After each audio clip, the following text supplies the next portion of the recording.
Y'all ever wonder how one of the most feared voices in gangsta rap just mysteriously drops dead from AIDS in less than a month, while Suge Knight's greasy fingerprints were still smudged on every corner of death row? Yeah, we said it. Something ain't adding up. And the rabbit hole? Oh, baby, it goes deep. Eazy, the godfather of West Coast rap. Ruthless Records legend and certified street icon didn't just die from complications of HIV. Nah, he vanished from the public eye faster than a death row contract under Suge's desk. No slow decline, no warning, just boom. Diagnosed, hospitalized, dead, and nobody blinked. Was it really AIDS? Or was it needle play, betrayal, and a Hollywood-level setup masked in medical charts and media silence? Why was his hospital room suddenly restricted like a crime scene? Why was Tamika, his wife of 12 days, suddenly executor of everything? And Suge Knight, oh, don't get us started. This man literally went on live TV and described how you could inject people with AIDS. What in the viral voodoo is going on here? Welcome to the dark web of hip-hop history. Because tonight, we're unpacking what really happened to Eazy. And baby, it's not what you've been told, so let's start from the top. Not the Compton rooftops Eazy used to rap about, but the shady, grimy roof of the so-called hip-hop industry, where legends are made, manipulated, and mysteriously erased. Because baby, what if I told you that Eazy-E didn't just die? He was removed. Yeah, snatched out of the game like a pawn in a billionaire's chess match. And we're not talking about some random conspiracy cooked up in a Reddit basement. We're talking whispered deals, closed-door meetings, and a certain group of shiny suits who didn't want Eazy sitting at the table anymore. Why? Because he was too powerful. Too loud. Too Compton. Now, let's rewind. Eazy-E, real name Eric Wright, the godfather of gangsta rap, founder of Ruthless Records, and the man who handed NWA to the world on a silver platter. But baby, what they don't want you to remember is this. While Dr. Dre and Ice Cube were writing rhymes, Eazy was writing checks. He was the businessman, the mogul. And that, right there, made him dangerous. You see, Eazy was no one's puppet. He didn't beg the industry for crumbs. He built his own table, brought the chairs, and poured his own damn wine. And that pissed a lot of people off, especially the kind of people who liked their rap artists broken, and begging for advances. Eazy wasn't just making music. He was making moves. Let's talk about Jerry Heller, Eazy's infamous business partner, manager, and alleged puppet master. Some call him a mentor. Others call him a thief in a three-piece suit. But either way, Jerry and Eazy were glued at the hip. That is, until Dre and Cube smelled the money trail and started peeling back the contract layers. And what did they find? Allegedly, embezzlement, exploitation, and enough creative control clauses to make an artist cry. Dre left, Cube left, but Eazy, he stayed. And here's where it gets juicy. Instead of backing down, Eazy doubled down. He said, I own NWA. I built this, y'all can leave, but the empire stays with me. And baby, that kind of power, that kind of confidence, in the hands of a young black man from Compton, that's a threat. And here's where things take a turn that still gives people goosebumps. In early 1995, Eazy checks himself into the hospital for what he thought was asthma. He leaves with an AIDS diagnosis and dies a month later. I'm sorry, what? Let me say that again for the people in the back. A young, vibrant, wealthy man with no public history of illness walks into Cedars-Sinai, gets diagnosed with full-blown AIDS, and dies within weeks. No prior symptoms, no time to adjust, no treatments offered. Just boom, obituary, and suddenly it was all over. No investigation, no toxicology, no autopsy, just a funeral and a legacy left half finished. Ain't that convenient? But if you thought that was strange, hold on to your bandana, because what came after Eazy's death was even shadier. Ownership disputes, catalog grabs, quiet settlements. And oh yeah, a few mysterious friends of Eazy who suddenly stopped talking after he died, because let's keep it a buck, dead men don't testify, and now, decades later, people are finally asking the question they were too scared to. Askin 95, what if Eazy-E was silenced? Not by a virus, but by a vendetta? Not by illness, but by industry intent?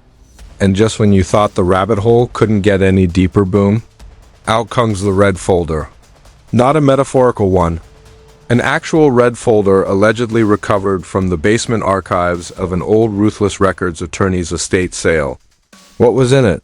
Oh, just a stack of non-disclosure agreements, a few questionable lab reports, and a handwritten note, supposedly, scribbled by Eazy himself that read, "If I disappear, look at Jerry, he been too quiet." Now listen, we're not saying this is the smoking gun, but if the streets are whispering and the ink on the conspiracy is still wet, something ain't adding up. You mean to tell me Eazy contracts HIV and just 2 weeks later he's gone? No hospital leaks? No follow-up interviews? No Eazy's final days? Tell-all? And yet, here comes Suge smirking on national television years later, giggling about injecting people with HIV needles like he's at open mic night at a comedy club. Yes, that clip exists. Suge went full villain on Jimmy Kimmel Live, smirking like the cat that swallowed the canary while saying, "That's the new thing, you know? They got this stuff. You get somebody with a needle that got AIDS on it." And Jimmy just sat there, laughing. "You can't make this up, folks." The audience clapped. People thought it was a joke. But what if it wasn't? What if Suge was dropping a breadcrumb trail and nobody followed the scent? Now, let's take a look at what's been circulating on the hip-hop black market. Unverified. Reports claim that just days before his collapse, Eazy had a heated confrontation with someone inside Ruthless Records, allegedly over financial discrepancies and ownership of unreleased masters. According to a source who calls herself Cousin Renata from Compton, Eazy had been planning to fire his entire executive team and go independent, and that's when the threats started. I remember him telling me, "They not gonna let me walk away that easy," said Renata in a shaky, muffled voice call uploaded to a now-deleted Reddit thread. He was scared, but he wasn't backing down. Said he had some dirt on Jerry, said it was bigger than the music. Bigger than Ruthless, bigger than Dre even, and guess what? That's when Dre's name gets dragged back into the chat. Because let's be honest, Dr. Dre jumping ship to start Death Row Records with Suge Knight wasn't just a business move. It was a chessboard bloodbath. Eazy went from being the godfather of the West Coast to public enemy number one to a tragic cautionary tale in less than a year. But the plot twist? Jerry Heller, Eazy's infamous business partner and longtime manager, swore up and down that he loved Eazy like a son. Meanwhile, NWA lyrics painted him as the devil in a leather briefcase. In interviews after Eazy's death, Heller cried on cue, claiming he would have given his life to save him, but when pressed about Suge's needle theory, he shut it down like a man with something to hide. Public reaction? Oh, honey. The internet is spinning like a DJ set in a tornado. YouTube's full of mini documentaries with titles like Who Killed Eazy-E? The Ruthless Truth. TikTok is lit up with Gen Z detectives stitching together grainy footage, and Twitter? Oh, baby, Twitter turned into the courtroom of Judge Mathis. Justice for Eazy was trending before noon. Fans are demanding autopsy re-examinations, hospital interviews, and even calling for Suge Knight to be brought back into interrogation. AGAIN. And if you think the drama stops there, oh, we're just getting started. But hold on. You thought we were done with the Eazy rabbit hole? Baby, this ain't even the final level.